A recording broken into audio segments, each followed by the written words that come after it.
Olá, a gente está começando o primeiro episódio do podcast Observatório da Pesquisa, um espaço dedicado à reflexão, ao conhecimento, ao diálogo sobre temas que atravessam a sociedade, a ciência e a experiência humana. Eu sou o Hugo Rosso. Professora? Eu sou a professora Célia, eu sou a coordenadora do Observatório da Pesquisa, né? E hoje nós estamos aqui convidando, né? Nós convidamos e trouxemos o professor Edgar Falcão. Edgar Falcão, ele é engenheiro, olha só, ele é engenheiro eletrotécnico, né, de Mauá, pela Escola de Mauá, tem a MBA pela USP e ele tem uma formação em marketing pela FGV, filosofia clínica pelo NEC, né? E hoje nós vamos aqui aproveitando toda essa trajetória que ele tem aí, passou pela engenharia, passou pelo marketing, passou pela filosofia, e aí nós vamos tratar aqui das questões de conflitos sociais. Vamos lá, Hugo, é a sua vez agora. Professor, muito bem-vindo, obrigado pela presença. Muito obrigado. Para começar a nossa conversa, fica a pergunta que é o guia do nosso episódio. O que é, de fato, o conflito humano? Ele é um problema que dá para evitar ou ele é uma condição inevitável da vida? Conflito humano, acreditem, eu posso começar dizendo que é uma bênção, porque ele é parte da nossa vida. Todas as vezes que nós nos posicionamos na expectativa de uma decisão, na expectativa de uma escolha, aparece o conflito. O grande problema é como a gente faz gestão desse conflito. O conflito pode ser uma coisa extremamente produtiva, como eu acabei de colocar, ou pode ser extremamente destrutivo, dependendo da maneira pela qual esse conflito se desenvolve.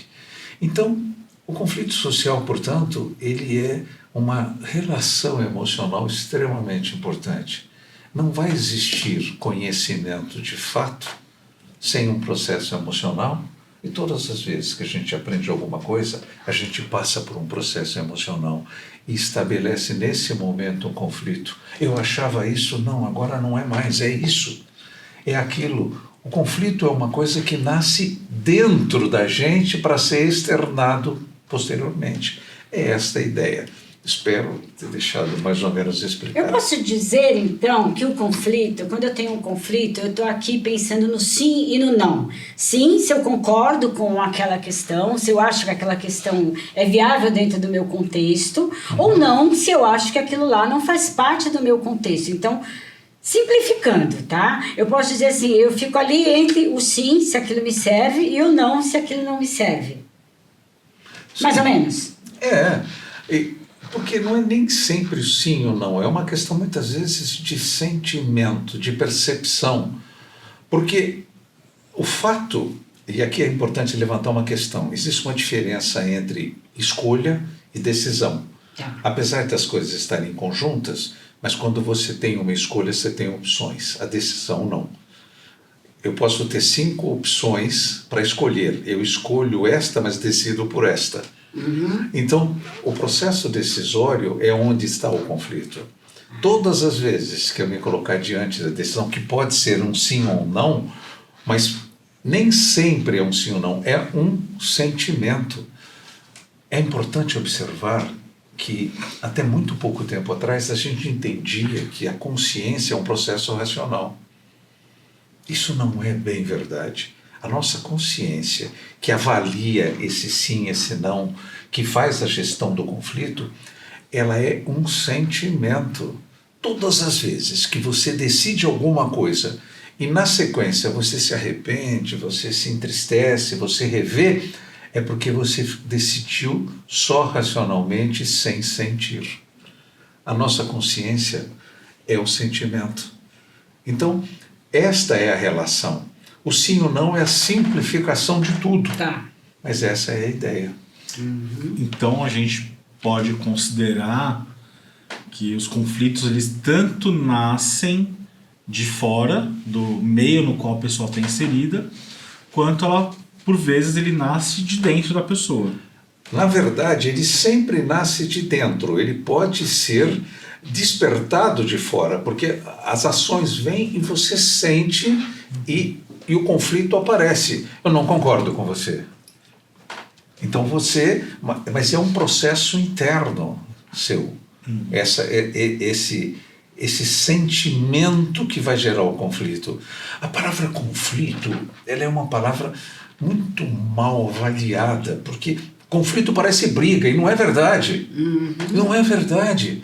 O conflito é uma coisa absolutamente necessária. Eu estou te ensinando a matemática, português, o que tiver que falar. Você fala, peraí, é assim? Você entra em um conflito que não tem nada a ver com maldade, tem a ver com conhecimento, tem a ver com despertar, tem a ver com crescimento, maturidade. É pelo conflito. E quando que o conflito vira briga, então? Quando ele vira briga? Pois é. Basicamente acontece quando... Deixa eu externar uma coisa importante. Em termos neurocientíficos, de neurociência, nós temos aqui o que a gente chama de córtex pré-frontal. É onde está a nossa razão. A razão, ela é fria. Pão, pão, queijo, queijo. Não tem discussão. Mas aqui atrás nós temos um bichinho desse tamanho que chama amígdala. A amígdala é onde estão os nossos medos, as nossas emoções. É por ali que as coisas acontecem, e é por ali que acontece o conflito, e é por ali que acontece o conhecimento. Então, o conhecimento que abastece a nossa razão, ele vem dessa danada, dessa amígdala. Essa amígdala, por vezes, faz o que o Goleman, que escreveu Inteligência Emocional, ele chama de sequestro emocional. A amígdala atropela o seu córtex pré-frontal e você manda alguém para o raio que o parta. De repente, depois fala, nossa, por que eu fiz isso? Quando a razão volta, você retoma o contexto. Então, o que eu quero dizer com isso? É que todas as vezes que você gera uma reação acima do esperado, esse processo veio de uma emoção que você não gerou, que você não geriu da maneira adequada. Isso engana você se achar que controla as suas emoções.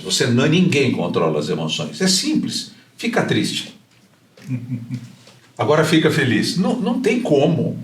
As emoções você não controla, mas você controla ou pode controlar as suas reações a partir dela. Então, voltando, quando que um conflito vira uma confusão? Ele vira uma coisa destrutiva, é quando as emoções atropelam a razão. Ou, num outro parâmetro, alguém que tem uma razão definitivamente deturpada, uma psicopatia qualquer, que ele não percebe essa relação que ele tem com o mundo. Mas, em tese, os conflitos podem sempre ser construtivos, mesmo passando, por vezes, por bate-boca. Porque depois que você bate boca com quem, você se irrita, fica não sei o que, um sai para lá, outro sai para lá, daqui a pouco você pensa, não sabe o que... Olha, desculpa, eu briguei com você, mas você tinha razão. A razão volta para o processo. Então, o conflito realmente pode acontecer dele se tornar destrutivo? Pode. Eu encaminharia aí, não sei qual seria o próximo passo, mas eu colocaria o poder nessa história para entender, porque é o poder que cria essa confusão toda. O que você acha disso? O que você acha, professora? Eu estou exagerando aqui? Não, eu penso duas coisas em relação ao conflito, né? Da forma como você está colocando e da forma como eu vejo, né? Eu gosto de trazer sempre para a conversa Vygotsky, né? Vygotsky, que é um psicólogo alemão, né? E que ele fez um estudo sobre as relações, né, da pessoa com o mundo, né? Eu, humano, como é que eu vou interagir com o mundo? E ele fala das relações dialéticas, que o ser humano, ele estabelece relações dialéticas com o mundo, e é a partir dessas relações dialéticas que ele estabelece, que ele vai se construindo como ser pensante e agir no mundo. Então, ele vem...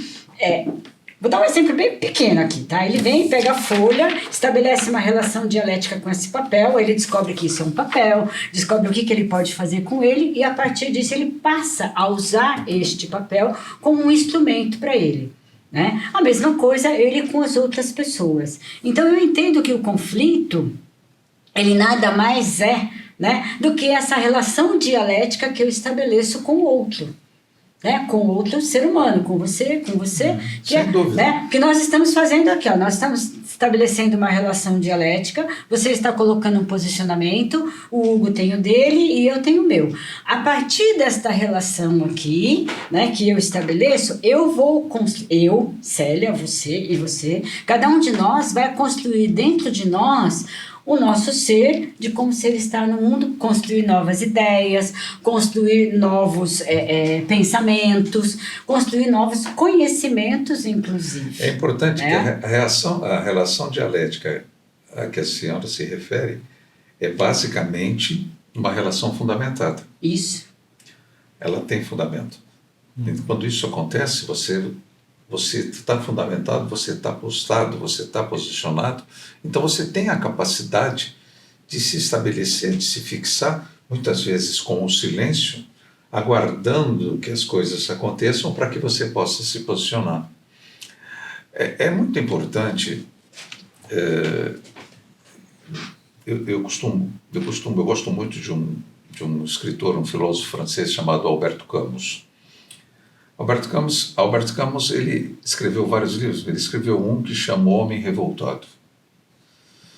No Homem Revoltado, ele comenta claramente a revolta, que é a revolta que faz com que o conflito dê confusão. É quando você se revolta.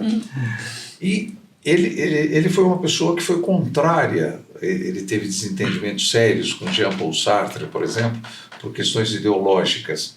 Ele nunca foi contra que o ser humano fosse beneficiado, houvesse igualdade a todos, mas ele nunca entendeu a ditadura comunista, que quer dizer, para fazer o bem faz tanto mal, não é? Quer dizer, essa é a relação, e aí que entra a questão da revolta. A definição de revolta, em tese, é quando, vulgarmente, é que você não concorda. Então há um não nesse processo. E ele entende que esse não é importante. O importante é o sim ao limite que você estabeleceu. A hora que você falar sim no limite que você estabeleceu, a presença da afirmação ameniza a situação. Então, todas as vezes que eu senti que eu estou contra você, eu me revoltei com você, eu tenho que entender... Eu não estou dizendo não para você, eu estou dizendo sim para um limite meu, que eu estabeleci. E isto faz com que o conflito seja gerido. Esta basicamente é a ideia. Certa vez, estava numa situação de trabalho e me apresentaram um livro chamado Comunicação Não Violenta, né? E que, pela explicação do senhor, me faz entender que o que é pregado no livro de comunicação não violenta tem uma conexão direta sobre a compreensão de seus próprios limites, né? E que muitas vezes a falha da pessoa está no formato que ela expõe aquilo que ela discorda ou aquilo que ela quer, que ela deseja. Uhum. Nesse contexto, numa avaliação ampla, o senhor diria que as pessoas sabem lidar com seus próprios conflitos, com seus desejos, interpretá-los corretamente na hora de expor para um terceiro? A maturidade faz com que a gente aprenda a fazer isto. Muitas vezes nós temos aquele que eu chamei de sequestro emocional, nós sofremos isso muitas e muitas vezes, principalmente quando a gente está num processo de crescimento. A hora que a gente para refletir e traz o assunto para a razão, a gente pensar qual seria a melhor opção, como eu devo colocar isto, então eu tenho que me lembrar voltando agora ao conceito da consciência, nós temos que nos lembrar que nós temos essa consciência que nada mais é, entre outras coisas, do que um momento mágico entre um estímulo e a minha ação. Esse momento mágico é um momento em que eu vou olhar para aquilo que você me colocou, vou refletir primeiro, porque aí venha, e eu vou aguardar eu estabilizar e trazer o assunto para a razão. Isso não quer dizer que eu não possa endurecer com você numa resposta, sendo duro na resposta em termos categóricos, mas não violento, mas não, eu posso não concordo com você. Entendo a sua posição, mas isso não é razoável que você está colocando. Eu estou sendo duro, mas numa comunicação assertiva. Então, sem usar agressividade. Exato. Né? Esse pragmatismo, ele é da razão. Todos nós podemos controlar as nossas atitudes a partir das nossas emoções. É só você se convencer que você não precisa responder de estalo. Aguarda 1 segundo, 2, 3, 10, se precisar. Olha para ele e fala, espera um pouquinho. Isso vai fazer com que o outro pense também. Então, qual é a dica que eu dou? Não se obrigue a respostas imediatas. Eu gostaria de falar mais uma coisa, se você me permitir. O grande problema, muitas vezes, é um que o Rubem Alves sempre falava. Acho que vocês conhecem o Rubem Alves. Sim. Ele falava, existem muitos cursos de oratória, Sim. mas eu não conheço nenhum curso de escutatória. É verdade. E é pura verdade, nós não sabemos ouvir. Nós estamos o tempo todo ouvindo as pessoas, nos preparando para responder.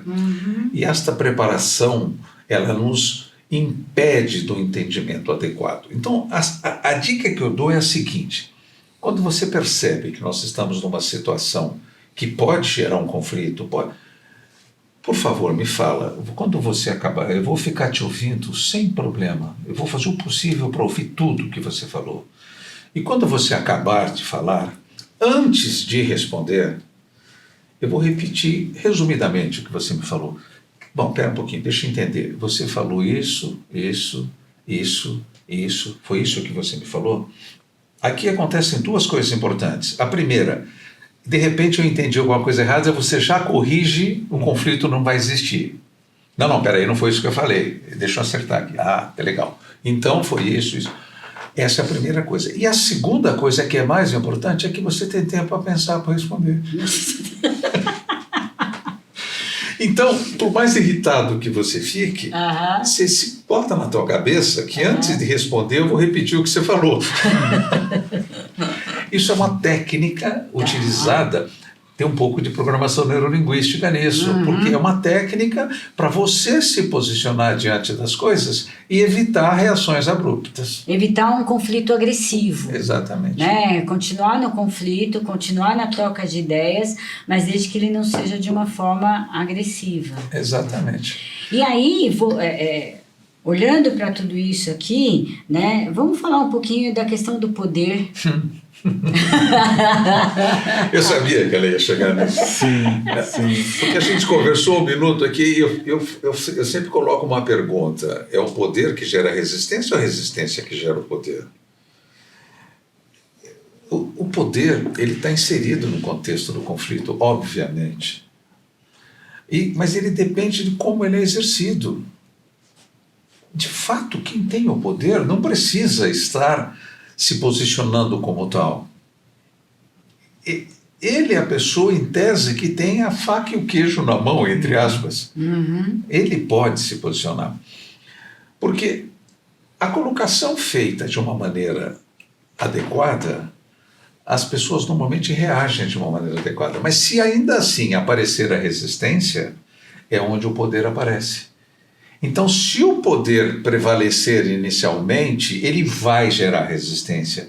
Se o poder não prevalecer, eu colocar a coisa de uma maneira absolutamente igualitária, a coisa pode ser resolvida. Se a resistência aparecer, fala, me desculpa, mas é assim que tem que ser, não dá para ser de outra maneira, por favor, faça. Aí vem o poder.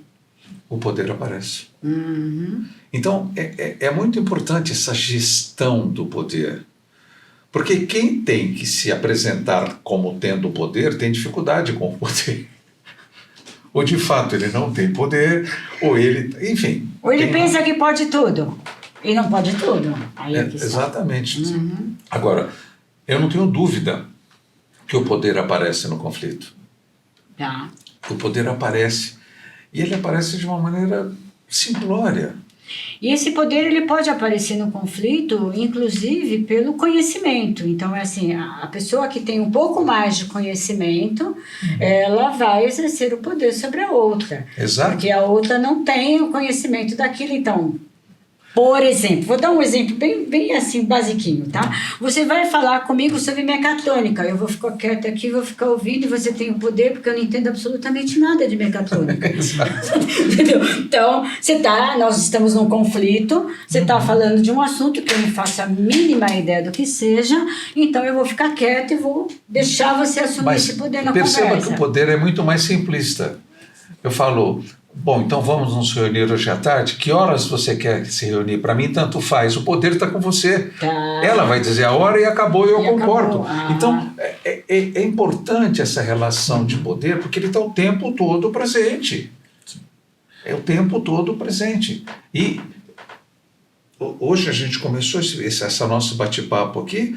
Quem teve o poder para acertar o horário...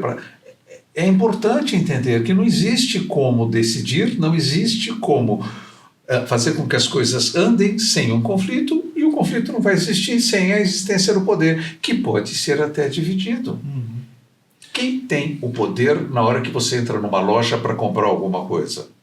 O vendedor ou o comprador? Quem tem o poder é o comprador. Na hora que eu peço desconto é o vendedor.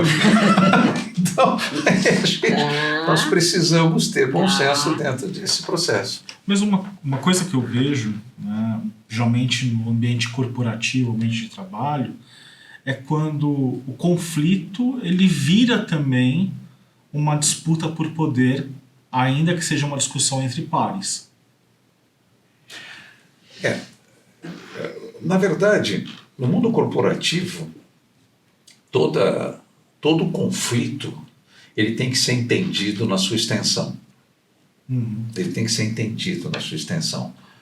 Obviamente, se há um conflito de liderança, sempre existirá um líder maior. E esse líder não pode, sob nenhuma circunstância, ir lá e tentar neutralizar o conflito. Ele precisa entender o conflito e fazer com que o conflito se desenrole para que ele possa, eventualmente, ter uma solução. Porque senão o conflito vai ser neutralizado naquele momento e vai aparecer num outro momento. Toda vez que acontece uma disputa de poder, tem que aparecer um poder maior para definir aquilo que se faz. E esse poder maior pode ser uma outra pessoa ou pode ser o próprio processo. Certo. Chegou na hora do vamos ver, na hora do pênalti, quem tem o poder do time que sofreu o pênalti? O goleiro. Quem tem o poder do time que vai bater o pênalti? O batedor. Então, o poder é uma coisa que flutua dentro do processo e vai sempre aparecer essa questão de disputa. E a disputa entre poder só pode ser resolvida por um outro poder, que pode ser até a consciência dos dois. Espera aí, vamos separar isso aqui, vamos entrar num acordo. É onde eu falei para você, não sei se eu disse no começo, mas é onde o conflito caminha para a negociação, que é o ganha-ganha. É a negociação, nós vamos ter que negociar. Há um conflito, nós temos que negociar. E a negociação, depois de se comunicar, é aquilo que a gente mais faz.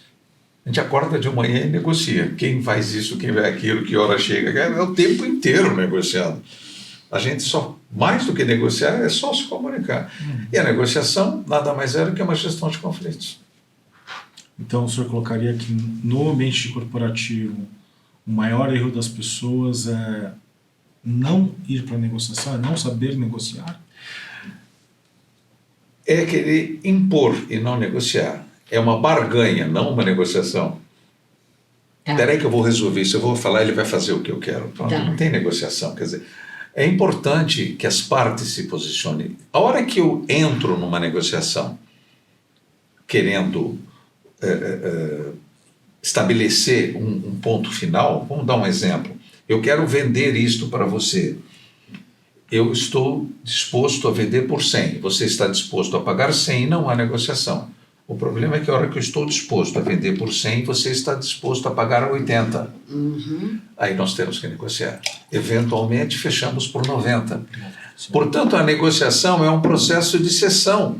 Se você não tiver que ceder, não há negociação. Mas o mundo é um processo de cessão, porque ele está ocupado, esta sala, por nós três. Nós temos, eu não posso sentar nessa cadeira, aí está você, eu estou nessa, você não pode. Então, nós precisamos estabelecer um processo de cessão. É esta a ideia. E o conflito humano, portanto, que a gente já colocou, que ele nasce dentro da gente, ele precisa estabelecer numa ideia de que eu tenho um conflito com você, eu preciso entender o que é que você quer, entender a sua vontade, os seus direitos, e vou fazer o possível para chegar perto dele, desde que você faça o mesmo. Está resolvido. Se você não fizer o mesmo, aí nós vamos entrar nas relações de poder. Quem tem mais poder ou quem não tem mais poder. É a mesma coisa. Vou dar um exemplo bem basiquinho aqui, né? Eu gosto de exemplo bem simplesinho, né? Eu tenho lá o meu filho e eu quero que o meu filho faça a lição de casa, né? Mas ele não quer fazer a lição de casa. O que eu faço? Eu vou exercer o meu poder, oferecer para ele um sorvete. Se você fizer a lição de casa, você ganha um sorvete. Não é? Então eu estou exercendo o quê? Eu estou exercendo o poder dentro de um conflito, porque ele tem que fazer a lição de casa, e eu tenho que, né? Ele não quer fazer, mas ele tem que fazer. Então o que eu faço? Ah, tá, então tá bom, se eu fizer isso, eu faço aquilo. Então ele vai ter um benefício, mas ele tem que fazer a lição de casa. E o poder é meu, porque ele vai ganhar o sorvete. Se ele não fizer, ele não ganha o sorvete. É incrível, porque se você pegar uma folha de papel e falar, hoje eu vou enumerar todos os conflitos que eu atravessei no dia, você vai pegar muitas folhas de papel. Porque é um conflito atrás do outro. É um atrás do outro. É na fila, é o tempo todo você tem que fazer gestão disso. Então, mas é importante entender que é a parte da vida. Eu trabalho com mentoria de executivos. E o que eu mais observo nas pessoas é que as pessoas costumam, como o conflito nasce dentro, ele mantém o conflito dentro e ele precisa colocar isso para fora. Ele precisa externar isso para que ele possa se posicionar, para que o mundo possa entender o que ele quer. Porque senão ele vai ficar o tempo todo falando, puxa, eu queria isso, mas me deram aquilo. Mas ninguém sabia que você queria isso. Nem a própria vida sabia, nem você sabia exatamente disso. Você só descobriu isso depois. Então, quando a gente tem um conflito, um sentimento de conflito, precisa ser externado, precisa ser colocado. Não estou falando aqui em terapia, porque eu não sou terapeuta. Tá. Eu estou colocando mesmo uma visão eminentemente pragmática. Porque a vida é feita disso. Eu pretendo mudar de emprego, a minha ideia é esta, eu tenho que fazer isso hoje. Eu estou em um conflito. Eu estou com um problema com o meu chefe, eu estou com um problema com o meu parceiro. E os problemas são operacionais, os problemas são técnicos, os problemas são postura. Ou o próprio, eu não gosto do que estou fazendo, pura e simplesmente. Mas se você não externa isso para você, não vai mudar, você vai passar a vida inteira fazendo o que não gosta. Ah, um dia eu mudo. Se aposenta e não muda. Morre e não muda, né? Morre e continua fazendo. E por que o senhor enxerga que as pessoas não dão esse passo? Como é que é? Por que o senhor enxerga, como o senhor enxerga, o porquê as pessoas não dão esse passo? Elas não externalizam os conflitos ou os seus desejos? A maior parte das vezes, das pessoas que eu convivo, é a própria essência dele. Nós estamos falando de um executivo, de alguém que supostamente é um CEO, ele tem lá um processo decisório claro, pragmático, etc. Mas essa é a vida externa dele. Muitas vezes, internamente, ele está sustentando uma posição. E é muito difícil que as pessoas se exponham. As pessoas, muitas vezes, estabelecem um estereótipo. Eu queria muito ser assim, e fica trabalhando para que as pessoas o enxerguem assim. Mas é muito difícil manter essa posição. Eu acho que a maturidade faz com que as pessoas se aproximem daquilo que elas de fato são. e parando de se preocupar com aquilo que os outros venham a pensar dela. É muito comum. Eu conversei com várias pessoas que nós estive fazendo mentoria, nas quais as pessoas falaram, pô, sabe que você tem razão? É isso que eu vou fazer, é esse que eu sou. Então, porque a mudança, ela é decorrente de um conflito. Você precisa encarar o conflito. Não dá para você acordar todos os dias achando que, puta, não está legal, não está bom. Não dá para acordar assim todos os dias. Um problema não se administra, se resolve. Se administra até a data que você marcou para resolver. Para resolver. Até essa data eu administro, mas nessa data acabou.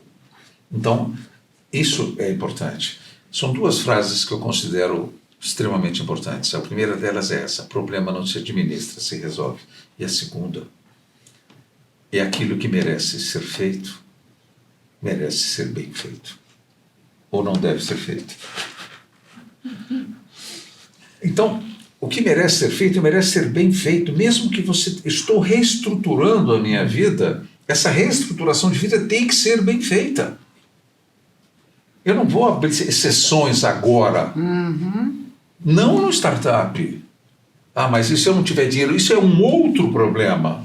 Agora eu estou resolvendo a minha vida. Depois eu vou estabelecer a operação. Por enquanto eu estou no estratégico.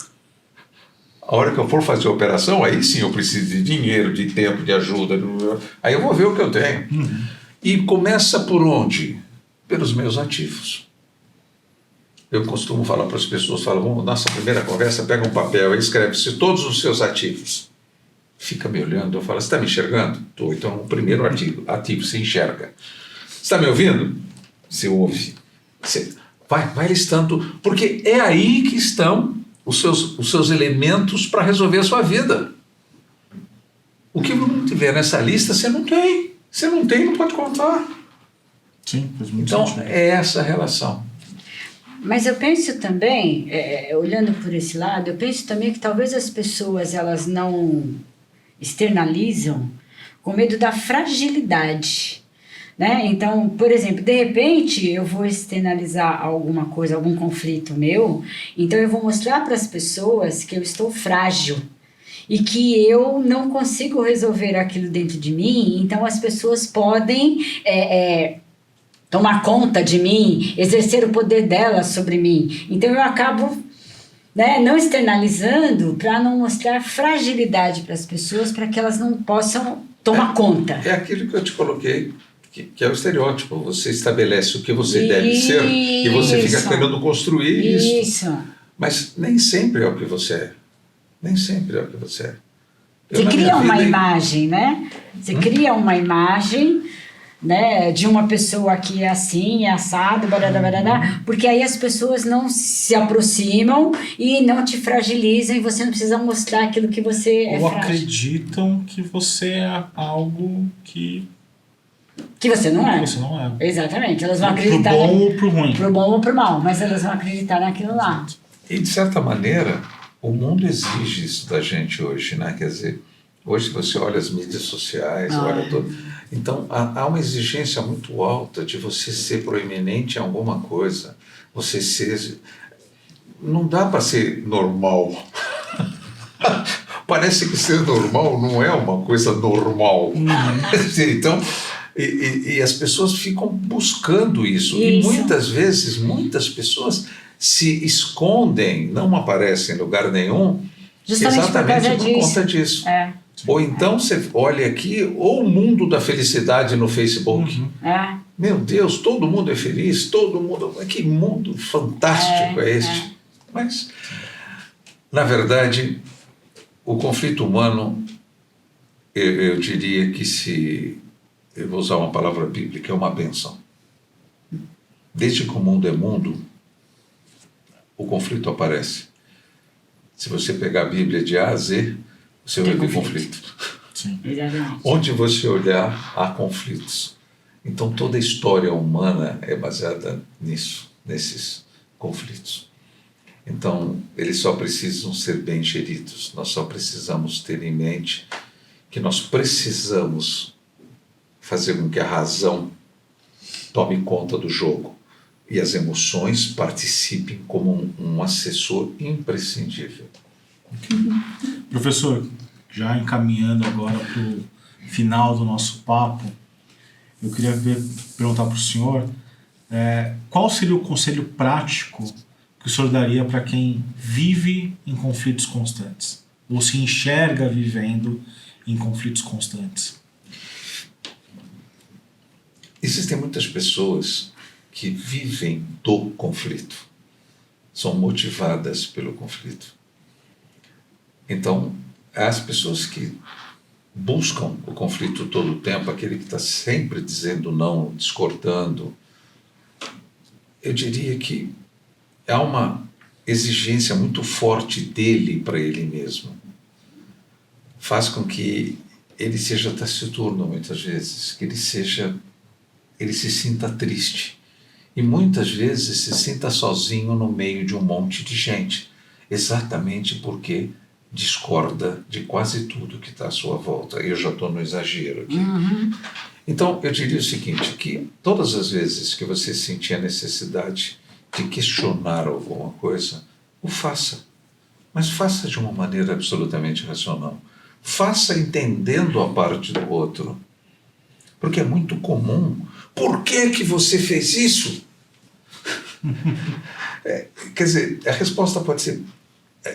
não é fácil, mas eu tenho 13 netos, então você imagina que não é muito simples. 11 meninos.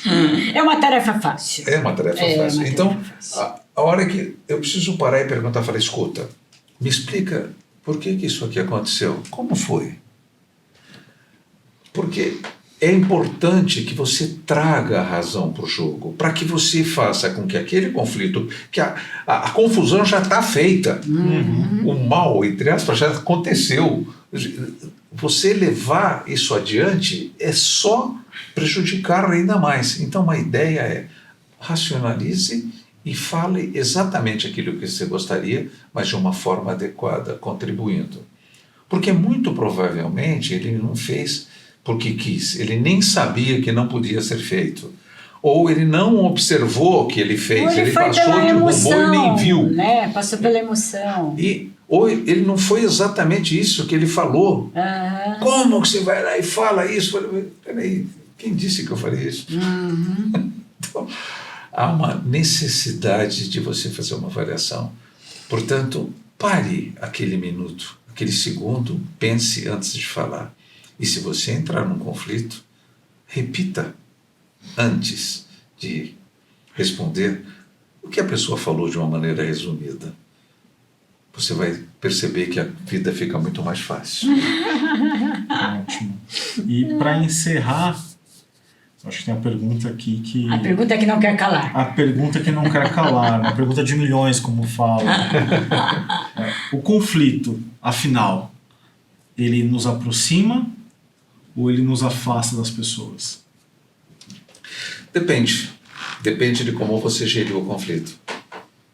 Tem coisa melhor para, muitas vezes, um casal que um conflito atrai, reverte, busca coisas perdidas e traz de volta. E foi o conflito que fez isso.